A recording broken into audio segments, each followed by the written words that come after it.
My name is Paul Ruchinskas. I'm the Affordable Housing Specialist at the Cape Cod Commission. And today I will be presenting an overview of Chapter 40B, the Comprehensive Permit Law, and the Cape Cod Commission's role in that law. The picture on the screen is of Wellfleet Apartments. That's a Chapter 40B development in Wellfleet that was completed by the Lower Cape Cod Community Development Corporation. It's 12 units of all affordable rental housing, and the project was completed and families moved in 2002.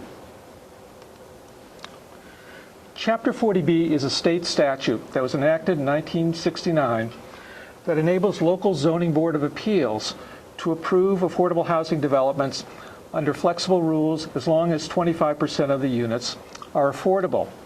It was basically a way for the state to encourage private sector developers to provide affordable housing by providing one-stop shopping and a waiver of local bylaws, particularly with respect to density, in exchange for the public benefit of a significant amount of affordable housing. The intent of purpose of Chapter 40B has changed over the years. When it was first enacted in 1969, there was a broad recognition that zoning practices played a major role to inhibit distribution of affordable housing, particularly preventing minority households from moving to the suburbs.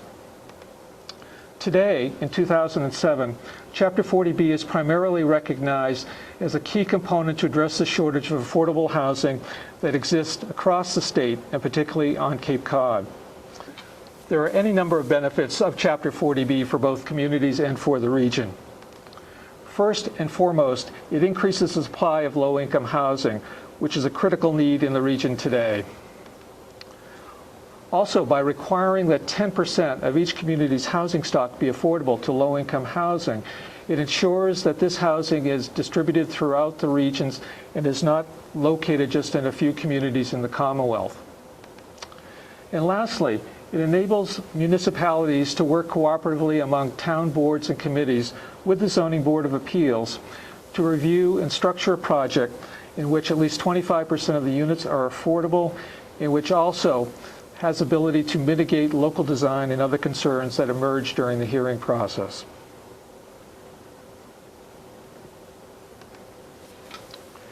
Historically, Chapter 40B has been a critical component of the region's affordable housing strategies. Over 1/3 of the Cape's over 5,000 affordable units have been permitted under Chapter 40B. And in 40B projects in the region, there's been a very high level of project affordability, nearly 60% achieved, well in excess of the statute's minimum requirement of 25%. And this is a reflection of the use of 40B by nonprofit housing developers and housing authorities. In addition, Chapter 40B projects have targeted the region's priority housing need of rental units. And overall, the project size in 40Bs have been modest, with an average product size of 27 units and a median project size of 19 units. The development on the screen is of the Villages of Marston's Mills. It's a 30-unit home ownership development, 18 of which are affordable, that was done by the Housing Land Trust of Cape Cod. It was completed and families moved in 2006. Over the last 5 years, however, we've seen some different trends from the historical norms with respect to 40B. Almost 60% of the over 1,300 new affordable units in the region have been done via 40B. However, if we take out the over 200 group home units that were newly added to the housing stock, nearly 80% of the new units were permitted via 40B, as it's become clear to most affordable housing developers that Chapter 40B is almost the only way to get affordable housing permitted. It just can't be done under most local zoning. However, we have seen both the actual project affordability dip, as well as a real switch from ownership over rental units in 40B projects over the last 5 years. And this is a reflection of the increased use of 40B by private sector developers. And lastly, however, the average and median project size has basically remained near or at the historical average. And the photo on the screen is of Lake Street Affordable Housing Development. It's 47 rental units and 3 home ownership units in Chatham. It was sponsored by the Chatham Housing Authority and developed by community builders along with Habitat for Humanity. The rental units were completed in 2006. When an applicant files for Chapter 40B, there are certain requirements that must be met. The applicant must have control of the site, in that he must own the site or have it under purchase and sale agreement. Second, the applicant must have an eligibility letter from the state subsidizing agency, typically the Department of Housing and Community Development or Mass Housing.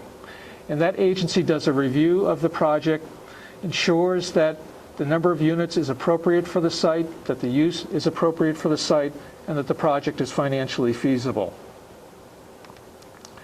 At least 25% of the units in a 40B application have to be restricted over time, and particularly perpetuity, to households at or below 80% of the median income. And lastly, if it's a private sector applicant, there's a profit limitation of no more than 20% that may be realized by the developer as a result of doing a Chapter 40B development. Once an application arrives at the Zoning Board of Appeals, there's a process that's mandated both by the regulations along with guidelines that state agencies have produced. The first step for the Zoning Board is to notify all other local boards, including the Cape Cod Commission. With respect to the Conservation Commission and Board of Health, their jurisdiction over the state requirements of the Wetlands Act and Title V remain. However, an applicant may request waivers of the Zoning Board from local regulations under either of these acts that are more stringent than the state requires. In the early hearing process, the Zoning Board should identify the key concerns they have about the particular impacts, whether it be traffic, public health, or public safety. Once those impacts are identified, the Zoning Board should gather data about those impacts and the possible way to mitigate those. And that information can be provided either by the applicant or by consultants that zoning boards hire. Lastly, once the Zoning Board has made a determination of the kinds of impacts that need to be mitigated, the Zoning Board should only review the financials of a project if an applicant claims that to do whatever the mitigation is requested would make the project economically unfeasible. The project on the screen is Meadow Road. It's a 36-unit homeownership development in Provincetown, 18 of which are affordable. Phase 1 has been completed this year and households have moved in, and Phase 2 is under construction right now. Once the Zoning Board has completed the public hearing process, they basically have three decisions that they could make. First, they could approve the project as requested by the applicant. This rarely, if ever, happens. Much more common is an approval of the project, however, with conditions that mitigate the impacts that have been identified during the hearing process. However, the Zoning Board may only impose conditions on 40B applicants that they would also impose upon comparable market rate developments. They can't require something of affordable housing developers that they don't require of other applicants. And the third option is simply to deny the project as long as there's a documented adverse impact upon either the public health or safety of the community. And it's critical that this information and these impacts be documented during the hearing process, as saying that just the project has too many units will not be a sufficient reason for denying the project. If an applicant receives a decision, either a denial or an approval with conditions that they are dissatisfied with, they have the opportunity to appeal to the Housing Appeals Committee. It's a 5-member state body that is appointed by the governor, and the Department of Housing and Community Development. However, there are certain conditions upon which the Housing Appeals Committee will support a zoning board's denial. First, if a community has over 10% of their units as affordable, then Housing Appeals will uphold the denial of the zoning board. Secondly, if the project exceeds the size limits that are established for that community, again, any denial will be upheld. If a community has a state-certified housing plan and has reached the production targets in that plan, then also the Housing Appeals Committee would not overturn a ZBA denial. And lastly, if a project has been submitted within a 1-year waiting period from a prior application on that same site, again, any denial will be upheld. If, however, none of these conditions hold and the appeal is forwarded to the Housing Appeals Committee, then there are different burdens of proof depending upon the outcome of the original decision.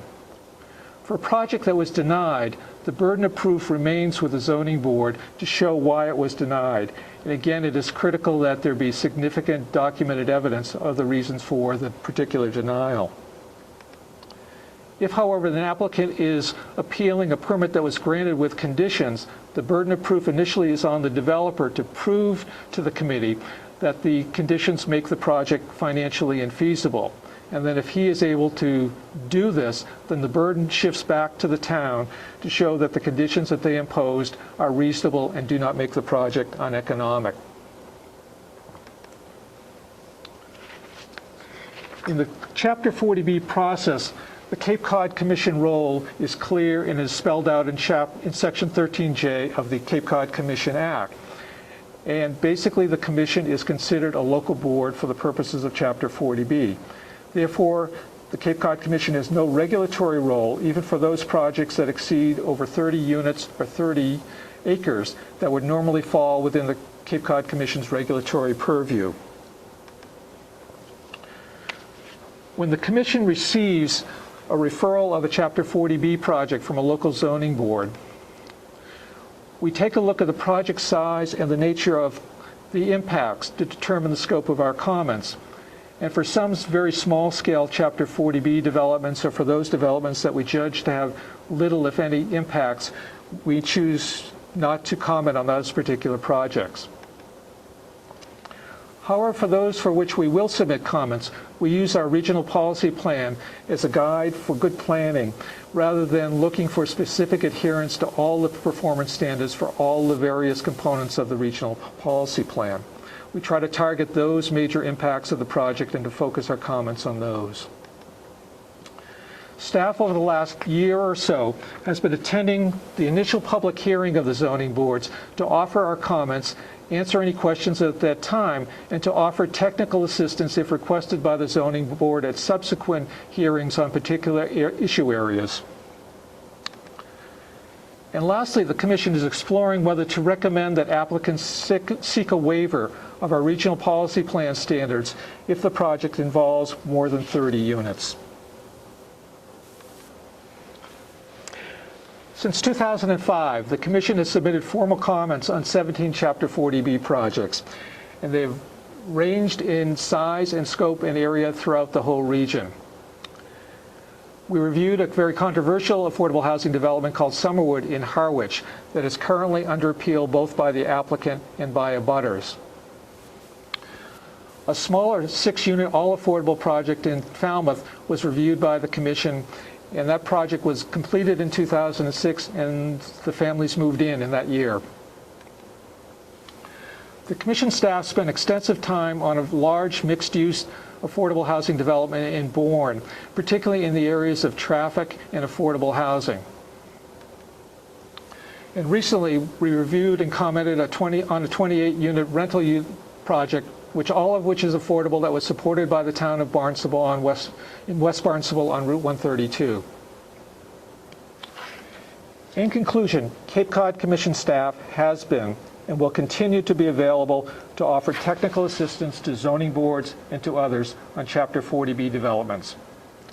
Our goal is that Chapter 40B developments will produce badly needed affordable housing in a manner that mitigates whatever local concerns arise out of the hearing process. If you have any questions about Chapter 40B, do not hesitate to contact Cape Cod Commission staff at area code 508-362-3828. Thank you.